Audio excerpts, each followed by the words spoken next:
Bonjour, je te retrouve avec beaucoup de bonheur aujourd'hui, car depuis quelques jours, nous avons vu des thèmes qui sont très chauds.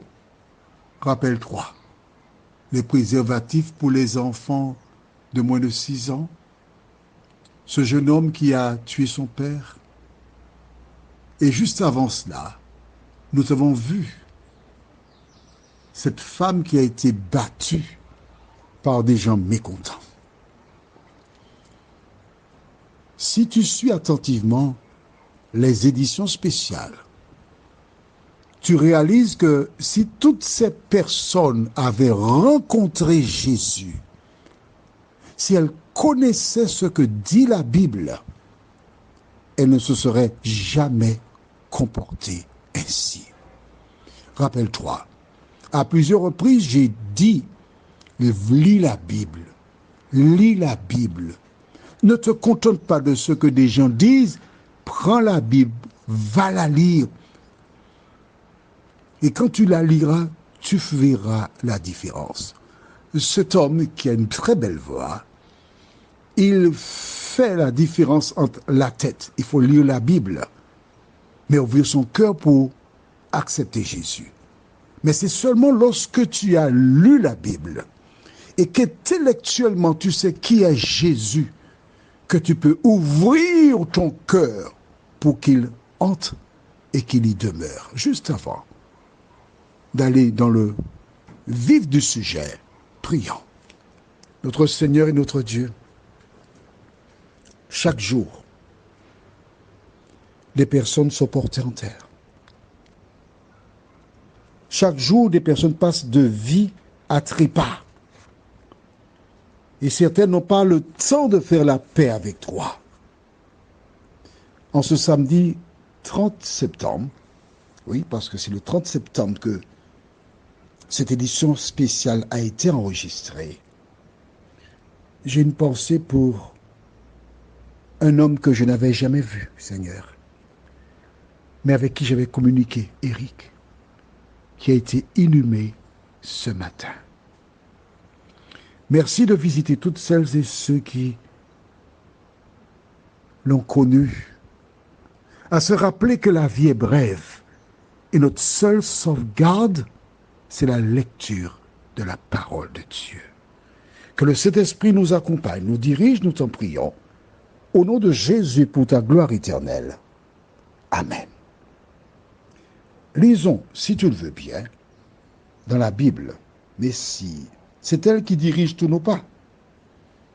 Deutéronome 6, les versets 1 à 7. Et ce matin, lors du culte que je faisais avec une personne des Anses d'Arlé, je lui faisais remarquer l'importance de ces versets-là. Deutéronome 6, versets 1 à 7 déclare: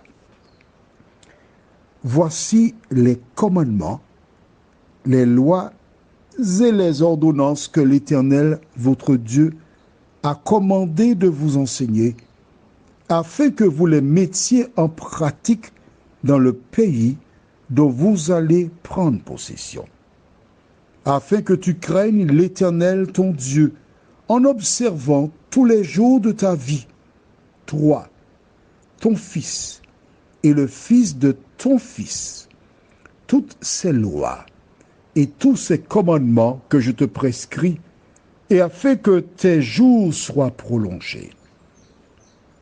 Tu les écouteras donc, Israël, et tu auras soin de les mettre en pratique, afin que tu sois heureux et que vous multipliez beaucoup, comme te l'a dit l'Éternel, le Dieu de tes pères, en te promettant un pays où coule le lait et le miel.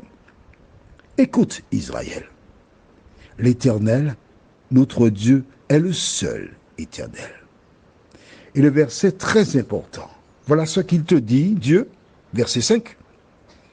Tu aimeras l'Éternel, ton Dieu, de tout ton cœur, de toute ton âme et de toute ta force. Et ces commandements que je te donne aujourd'hui seront dans ton cœur.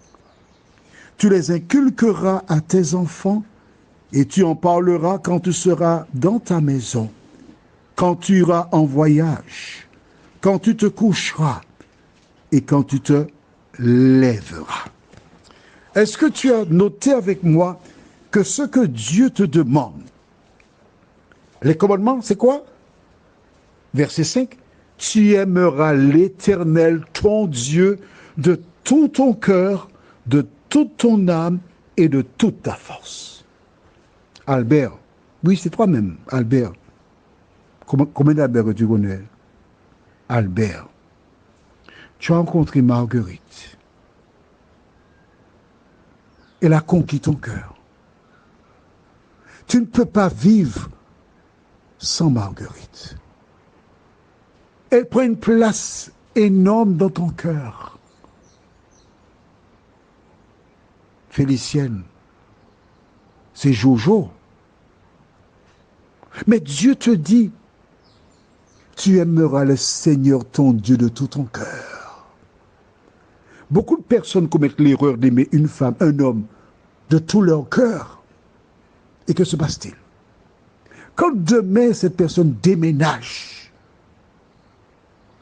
cette personne-là te laisse avec un cœur endolori, brisé, tu es malheureuse, tu as ce qu'on appelle aux Antilles un gros poil.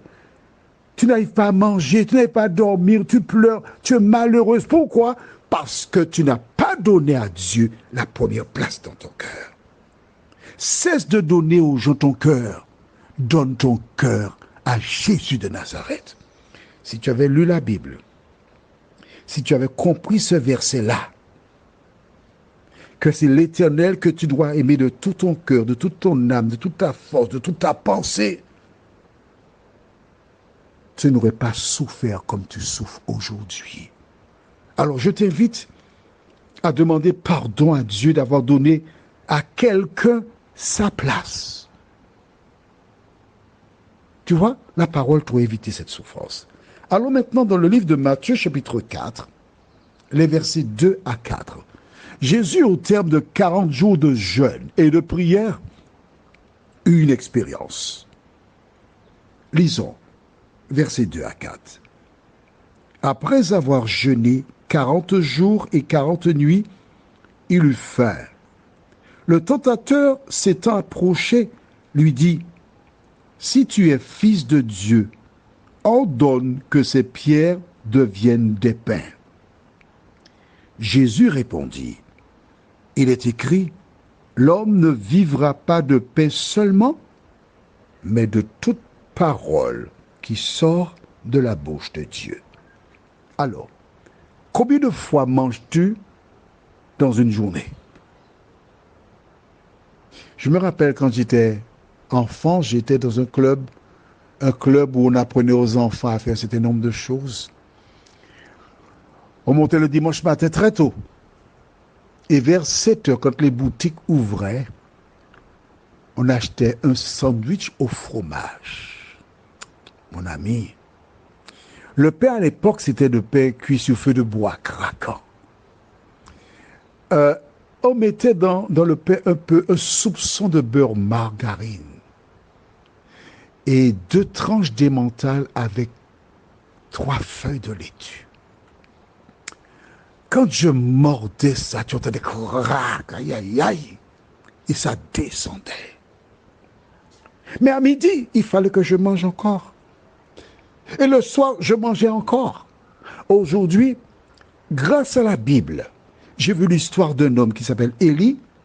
Dieu envoyait des corbeaux lui apporter à manger le matin et le soir. Donc maintenant, je fais 2 repas par jour.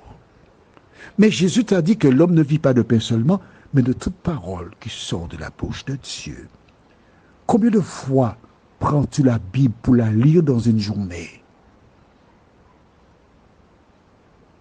Prions. Seigneur, nous sommes entourés de plaisirs, d'activités qui accaparent le temps et nous n'avons pas suffisamment pour lire la parole. Mais Seigneur, nous réalisons à partir des différents faits qui furent traités ces 3 derniers jours que si ces personnes avaient lu la Bible, elles n'auraient pas eu ce comportement. Seigneur, aide-nous à faire le temps, à trouver du temps pour lire la Bible. Non pas seulement pour la lire comme certains, mais aussi la mettre en pratique tout en priant. Au nom de Jésus et pour ta gloire éternelle. Amen. Que l'Éternel continue de te bénir et n'oublie pas, lis la parole de Dieu. Je te souhaite une bonne journée.